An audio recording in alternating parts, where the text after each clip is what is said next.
Hello friends, Molly's here. Today we're gonna make bird nests, like so. Sweet little bird nests of different sizes. Little medium, another little small one, etc. So the reason we make these, opposed to taking them out of the trees and using them, number one, simply because we shouldn't, because they're not there for us and our benefit, but they are also protected, whether the bird builds them and uses them once or whether that bird returns. They're protected, so don't even bother. We can make them. So what I do is I use grass, hay, twig. This was a field that was recently cut, and I trust they're going to eventually come and pick this up when the sun dries it. It's a little moist today, and I do take a spray bottle and mist it a little bit because it's a lot easier just to twist it up. So we'll make a few, and then I'll show you some other things. So basically, I just went and grabbed it, and I like it in the longer the better. However, we get what they give us. So we're going to make this work. So we'll start with a small one. And so I just take a tiny little handful, leave the ends as they are, very natural. So I have two hands, and all I'm going to do is stretch my hands out a little bit, and I'm going to, as if this was a piece of yarn, and I'm going to tie it in a knot where this would normally come all the way through, right? So I'm going to take my fingers and I'm going to push that in. However, I don't pull it all the way through. This right here, I still have two fingers, and that little nub right there becomes the bottom of the nest. So from there, you can see my fingers in it. I'm going to take my fingers out, hold that back, and I'm going to fold this in. Just fold it. And then I'm going to take the tips, which are the ends of that first piece, that first chunk, and I'm going to just fold them in. Fold them in. So basically it's this flat little button of wild grass. And now what I'm going to do is push, so my fingers create the base of the nest and my thumbs are going to create the center, and I start to form it, and I just go around the circle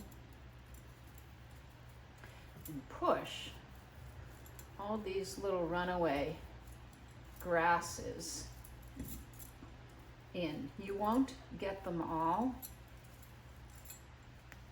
I guess we would if the hay or grass or whatever was all the same length, but it's not. But make sure it's moist when you do this. There's your bird nest. See, you can almost see it's sort of a little knot, just as if one of those little birds made it. Okay, let's do a bigger one. So for a bigger one, you might want to line it up a little better, although there's no perfect way to do it. You know, you just have to sort of figure it out. We'll make a significantly larger nest. So this is going to be like oh my goodness, it's like a hawk nest or something. All right, here we go. Messy, we don't care. It doesn't need to be perfect, right? We're going to fold it over. There's my loop. This is going to go in. I'm going to have to use both hands on this because it's just a little larger. So now I have my two fingers in there. There's the bottom. I'm going to pull them out. I'm going to cup it here so it doesn't go anywhere, and I'm going to fold that in. Hard to believe that's going to look like a bird nest, but it is. And then I'm just going to fold and fold all these loose ends in. Shape it, shape it, shape it. And so now you can see why having it moist is better. If it were dry, it would just shed all over the place. So then just continue to go around it until you feel it's in the shape and the depth that you want. And if there are a lot of loose ends and you don't like them, there we are. That's how you handle that. That's how you handle stuff that you don't like. You just chop it up. Chop it off. Living so close with nature, I don't know, I just always say nature is such a metaphor for so much of life. Okay, so let's move all this out of the way. So what I would do next is I'd let them dry a little bit. This is moist, but I'd let them dry a little bit, and then I would lay them all, oh my goodness, look at that, they're so cute, on my bench or on a piece of cardboard or on a piece of newspaper, and I would use a spray adhesive, just lightly, let it dry, flip them over, so you do both sides. Let them dry. And then sometimes when they are a little sticky, you can shape them more, but I think we've done a pretty good job. I think Mother Nature would approve, and also approve that we are just making them out of cut grass and not taking them from the birds. So here we go from here. What does every bird nest need? An egg. I stored a few over here in my trusty little roll of duct tape. I use real eggs. No reason not to.